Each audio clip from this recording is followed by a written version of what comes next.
அக்காவை வச்சுக்கிட்டு தான் பேக்கரியை வாங்கினாங்க அப்படின்னு சொல்லிட்டு சொல்லுவீங்க. இங்க வாங்க.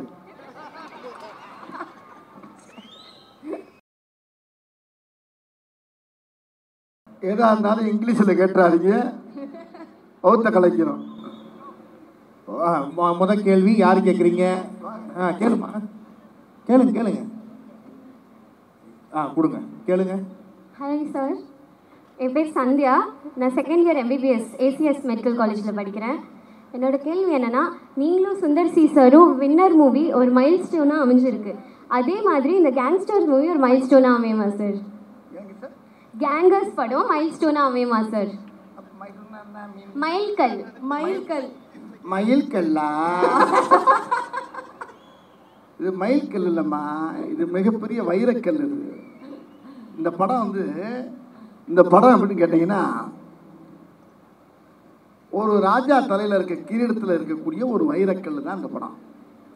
படமே ஒரு கிரீடம், ஆனால் அதுக்கு மேலே பல லட்சக்கணக்கான வைரக்கல்லை பதிச்ச மாதிரி இந்த படத்தில் அவ்வளோ முத்தான விஷயம்லாம் இந்த படத்தில் இருக்குது. ஒன்றும் பெரிய கதையெல்லாம் இல்லை, சாதாரண கதையை தான் பண்ணியிருக்காரு. அதை அணுகுணமாக ரசித்து நாங்கள் எல்லோரும் சேர்ந்து பண்ணியிருக்கோம். இல்லை, இன்னும் முக்கியமான விஷயம் என்னென்னா, நான் வந்தவனே கேட்டேன், இங்கிலீஷில் எதுவும் பேசிடாதீங்க, வகுத்த கலைக்குன்னு சொன்னேன்னா கேட்டேன்னா, ஆனால் உங்களுக்கு ஃப்ளோவில் வந்துருச்சுங்கிறீங்க. ரைட்டு, பரவாயில்ல. ஏன் அப்படி சொல்கிறேன்னா, அந்த வார்த்தையை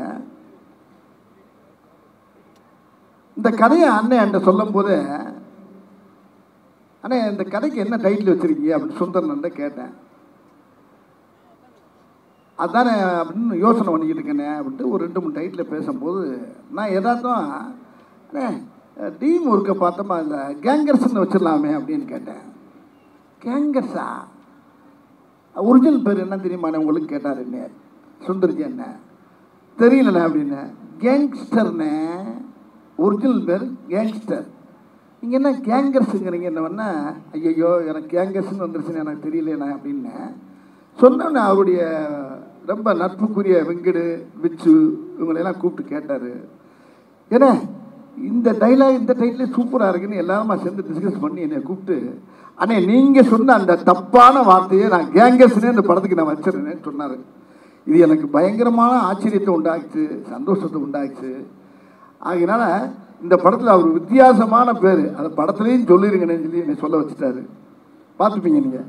ஒரிஜினல் பேர் கேங்கர்ஸ் தானே, நீ என்ன கேங்ஸ்டர் தானே, நீ என்ன கேங்கர், அது ஏற்கனவே தான் இருக்குல்ல, இப்போ புதுசாக ஒன்று ஆரம்பிச்சிருக்குன்னு சொல்லி ஆரம்பிச்சிருக்கான்.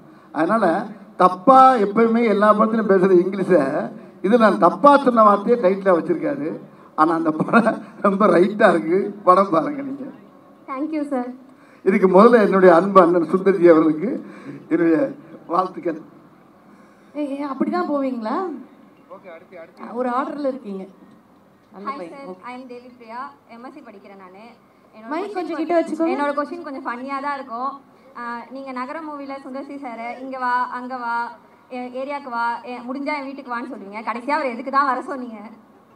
ஏமா கடைசியா அவர் எதுக்கு தான் அங்க வர சொன்னீங்க அப்படின்னு கேக்குறேன். சும்மா பில்டப் தான். எந்த படத்தில் சொல்றீங்க நீங்க? சொல்லுங்க. நகரத்தில். ஆமா, இப்போ ஊர்களில் தானே செய்வோம் நம்ம, என் மேலே கை வச்சு இல்லை. இப்போ எல்லா படத்துலையுமே அண்ணன் கூட பண்ண பூரா ஒரே பேட்டன் தான். அதில் இப்போ ஷர்ட்டு போடுறது எல்லாருமே ஷர்ட்டு போட தான் செய்யலாம், எல்லாருமே உடம்ப துணியை மாற்றத்தான் செய்யலாம். அதில் கலராக மாற்றுறோம்ல, ஒருத்தருக்கு ஒவ்வொரு டிசைன் பிடிக்கும், இன்னொருத்தவங்களுக்கு ஒவ்வொரு டிசைன் பிடிக்கும். அது மாதிரி நகைச்சுவையிலே யாருக்குமே தெரியாமல் அந்த கேரக்டரை மாற்றிட்டே வருவான். ஏய், ஒரு படத்தில் இளநீர் தூக்கி அடிப்பார் வின்னரில், அடிச்சு சொன்னோன்னே வேணாம் என்னடா வேணாம் அப்படின்னு ஓங்கி குத்துவார். திருப்பி வேணாம் வலிக்குது அப்படிமே அதே பேட்டன் தான் இதுலையும். வின்னரில் வாடா வா தொட்டுல நீ சரியான ஆம்பளை இருந்தால் அங்கே வாடா. நான் யதார்த்தமாக போவேன், அவர் பாவம் வீடு பார்க்க வருவார், அங்கே வந்தால் இங்கேயும் வந்து நிற்பார். கடைசியில் பார்த்தா வீட்டுக்கே வந்துடுவார். இது பூரா நம்ம ஆளுகளில் நம்ம பூரா செய்கிற ஆளுங்க தான். அவ்வளோ பேர் யார் பார்த்தாலும் நீங்கள் ஒரிஜினல் ரவுடியெல்லாம் உலகத்தில் யாரும் கிடையாதுங்க. கடைசியில் இப்படி தான் சொல்லிட்டு நேரம் பார்த்தா கடைசியில் இதை எண்டு இதுக்கு மாதிரி எதுவும் இல்லையா, என்னை விட்டுருப்பான்னு கதறி அழுகிறதானே. இது ஊரில் நடக்கிறது தான். அதை நாங்கள் சும்மா யதார்த்தமாக பேசிகிட்டு இருக்கும்போது அதை ரொம்ப அழகாக ரசித்தார் அண்ணன். ஆனால் எடுக்கிறது ரொம்ப கஷ்டம். வாயில் சொல்கிறது ரொம்ப ஈஸி. அந்த நகைச்சுவை காட்சி அழகாக அதுக்கு வந்து ஷார்ட் வச்சு அழகாக அந்த சீனியர் மக்கள் மத்தியில் கொண்டு அழகாக ஈஸியாக சேர்த்தாரு. அந்த பெருமை என்னை விட இவருக்கு தான், சுந்தரனுக்கு தான் அதுங்க. ஹாய் சார், என்னோட நேம் மோனிஷ், MBA படிக்கிறேன். எனக்கு ரொம்ப நாளாக ஒரு டவுட் இருக்கு.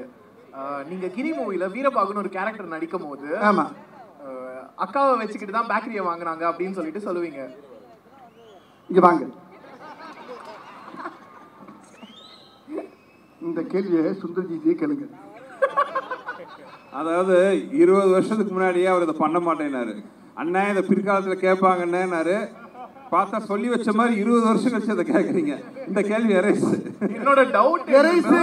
சரி, அவன் என்னதான் டவுட் கேட்கறா, கொஞ்சம் கேட்டுருவோமே சார். ஏமா நீ வேற ஆத்துல குளிச்சிட்டு இருந்த மாதிரியே வந்து என்னோட டவுட் என்னன்னா, அவரு அர்ஜுன் சார் கிட்ட சொல்லுவாரு, சொல்ல முடியாது. காலைல பார்த்தா எல்லாருக்கும் தெரிஞ்சிட்டு இருக்கும். அது எப்படி சொல்ல அர்ஜுன் சார் கிட்ட வந்து அவர் சொல்லுவாரு, இந்த மாதிரி அக்கா வச்சுதான் பேக்கரி வாங்கினப்பா அப்படின்னு சொல்லிட்டு. ஆனா காலைல பார்த்தா எல்லாருக்கும் தெரிஞ்சிட்டு இருக்கும், ஏலே நீ அக்கா வச்சுதான் பேக்கரி வாங்கினாவே அப்படின்னு சொல்லி கதவு தட்டுவாங்க. அது எப்படி எதுக்கு இந்த நேரத்துல? அதை விட்டுருங்கப்பா, நாடு நகரம் சரியில்லாம இருக்கு. நீ ஆனா என்னென்னவோ கேட்கலாம், எப்படி ஒரு கேள்வி கேட்டிருக்க பத்தியா நீ? எங்க சிந்தனை எங்க போயிரு பத்தியா? நல்ல வருவேன் மேன், சூப்பரா வருவேன். அது சும்மா ஜாலியா பேசுற டைலாக், அது ஒண்ணுமே இல்ல. அந்த கடையில அந்த இடத்துல தேவைப்படுச்சு. யாருப்பா அது கண்ணாடி போட்டது? ஓகே, என்ன அந்த கடையில அந்த இடத்துல தேவைப்படுச்சு. இருந்தாலும் அண்ணன் நீங்க சொல்லுங்கண்ணே, அது எப்படி சார் தெரிஞ்சது? இல்ல அது என்னன்னா, தெரியும் அந்த மாதிரி அது வந்து படம் பிடிக்கிறாங்க. அது ஒரு சின்ன கதை. என் ஃப்ரெண்ட் ஒருத்தர் இருந்தார்.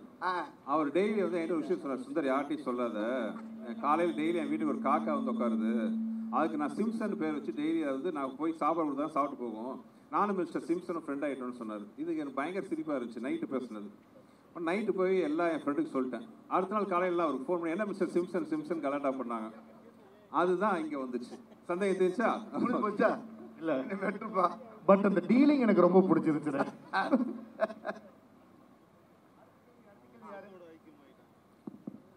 வணக்கம்ண்ணா, என் பேரு ஹேமச்சந்திரன். நான் 2 பேர் இருக்கான். அத யார் அண்ணன்? அண்ணங்க. இந்த கேள்வி அண்ணங்க. என் பேரு Hemachandran, IT department final year படிக்கிறேன். ஸோ என்னோட கொஸ்டின் என்னன்னா, உங்களுக்கு தான் ஓகே. என்னோட கொஸ்டின் என்னன்னா, சந்திரமுகி படத்துல அந்த அரண்மனைக்குள்ள போற ஒரு சீன் இருக்கும்ல, அதை பத்தி பேசும்போது ரஜினி சார் அதை பத்தி பேசும்போது அவர் சொல்லியிருப்பாரு, இந்த சீன்ல வந்து வடிவேலு என்னை தூக்கி சாப்பிட்டுருவாரு, அதனால வந்து நான் ரொம்ப அதிகமா எஃபர்ட் போட்டு நடிச்சேன் அப்படின்னு. அது போல நீங்க நடிக்கும் போது ஏதாச்சும் ஒரு ஹீரோ நம்மளை விட நல்லா பண்ணிடுவாங்க அப்படின்ட்டு ரொம்ப அதிகமா எஃபர்ட் போட்டு நடிச்ச படம் இருந்தா அதை பத்தி? ஒண்ணுமே இல்லை, எந்த படமா இருந்தாலும் சரி, எந்த ஹீரோ இருந்தாலும் சரி, யாரு கூட நடிச்சாங்களே என்னுடைய வேலையை நான் கேட்டா செஞ்சுக்கிட்டு இருப்பேன். இதை நான் யார்கிட்ட கற்றுக்கிட்டேன்னா பெரும்பாலும் கவுண்டமணி சார்கிட்ட கற்றுக்கிட்டேன். அவர் யாராக இருந்தாலும், எந்த ஹீரோவாக இருந்தாலும் அவர் பாட்டுக்கு அப்படியே டாப் வாங்கியில் போயிட்டே இருப்பார், டாப் கியரை போட்டு. அதே மாதிரி நாயேஷ் அதான் பண்ணுவார்.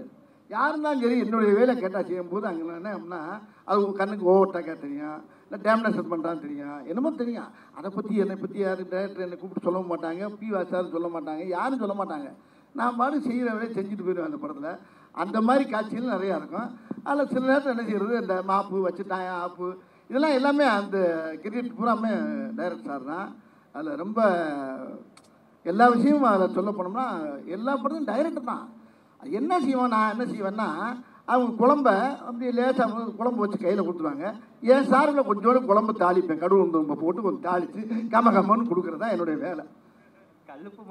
ஆனால் தப்பாக சொன்னால் கரெக்டாக சொன்னாங்க. 100% உண்மைண்ணே. ஏன்னா எந்த ஷாட்டும் வந்து ஒவ்வொரு ஷாட்லையும் போராடுவார்.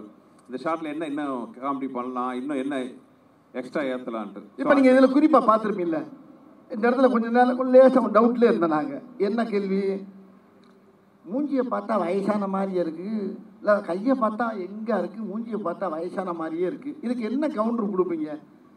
அப்போ டைரக்டரை போய் நான் போய் சொன்னேன், ஆனால் இந்த மாதிரி அப்படின்ட்டு நாங்கள் அசோசியேட் எல்லாம் சேர்ந்து இப்படி ஒரு டைலாக்கை போட்டுருவோம் அப்படின்னா உடனே ஓகேன்ட்டாரு. அந்த டைலாக் என்ன, கழுத்து கீழே யோகா பண்ணுறங்க அதானே. இப்படி அங்கங்கே என்ன செய்யறதுன்னா போட்டு. இதில் என்ன ஒரு பெரிய சந்தோஷமான விஷயம்னா, இந்த படத்தில் இவரே டைரக்டரு, இவரே ஹீரோ, அதனால எனக்கு பிரச்சனையே இல்லாமல் போச்சு. என்ன வேணாலும் கலாய்க்கிறதுக்கு லைசன்ஸ் இருக்கு. என்னோட கேள்வி வடிவேல் சாருக்கு தான்.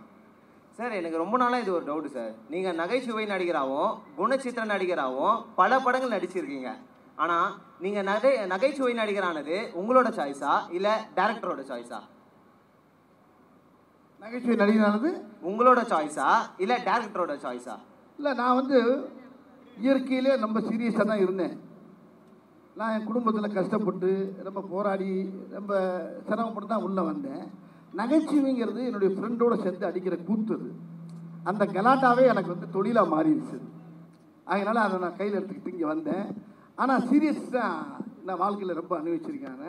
நகைச்சுவைங்கிறது வீட்டுக்கு வந்தால், வெளியே போனால் நகைச்சுவை, வீட்டுக்குள்ளே வந்தால் கொஞ்சம் லேசாக ஃபேமிலியுடைய ஃபீல் இருக்கும். அதனால் அது ரெண்டுமே எனக்கு ரொம்ப உதவ ஆரம்பிச்சு. ரொம்ப ஒரு கேள்வி ஞானத்தில் பாட்டு பாடுவேன். அதுவும் எனக்கு சினிமாவில் இளையராஜா வாய்ப்பு கொடுத்து என்னை பாட வச்சிட்டாரு. அவருக்கப்புறம் ஏஆர் ரஹ்மான்ட்ட பாடினேன். தேவரமனில் வந்து சீரியஸான கேட்டு கொடுத்தாரு. அதுலேயும் எனக்கு சீரியஸில் ஜெயித்தேன். மாமன்னன் ஒரு படம் வந்துச்சு, அதுலேயும் சீரியஸு. இப்போ அதுக்கு பின்னால் இப்போ கேங்கர்ஸ்ன்னு பார்த்தீங்கன்னா அதுக்கு அப்படி ஃபுல் ஆப்போசிட்டு. ஆக ரெண்டுமே என் உடம்புல இருக்குது. அதனால் ரெண்டுமே நான் தேர்ந்தெடுத்துக்கிறது தான். Fire round sir. Speed round fire sir. அப்படின்னா நான் ஒரு கேள்வி கேட்குறேன்னா உங்களுக்கு தோன்ற ஆன்சரை நீங்கள் டக்குன்னு சொல்லலாம் சார். அதாவது நீங்கள் நடித்த மூவிலேருந்து நான் ஒரு சில ஹீரோஸோட நேம்லாம் சொல்கிறேன் சார். ஹீரோட நேம் நான் சொல்கிறேன் சார். அவங்கள பற்றி நீங்கள் ஒன் லைனில் சொல்லணும்னா நீங்கள் என்ன சொல்லுங்கள்? சூப்பர் ஸ்டார் ரஜினிகாந்த் சார் பற்றி சொல்லுங்கள் சார். அவர் ரொம்ப சிறந்த மனிதர். அவர் சொல்கிறத அழகாக செஞ்சுட்டு போயிடுவார். யாரையும் போட்டு டிஸ்டர்ப் பண்ண மாட்டார்.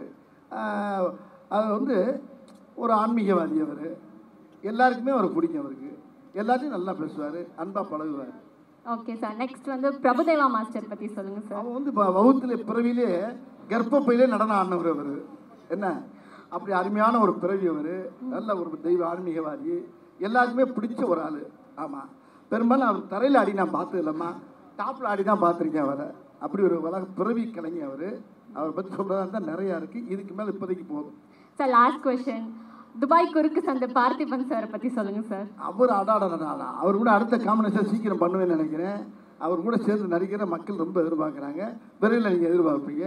அவர் அருமையான வந்து அதான் நம்மளுக்கு இருக்குன்னே வந்தவர் என்ற திரையுலகத்தில் அருமையான அற்புதமான கலைஞன். அவர் கூட நடிக்க போகிறதுன்னு நினைக்கும் போது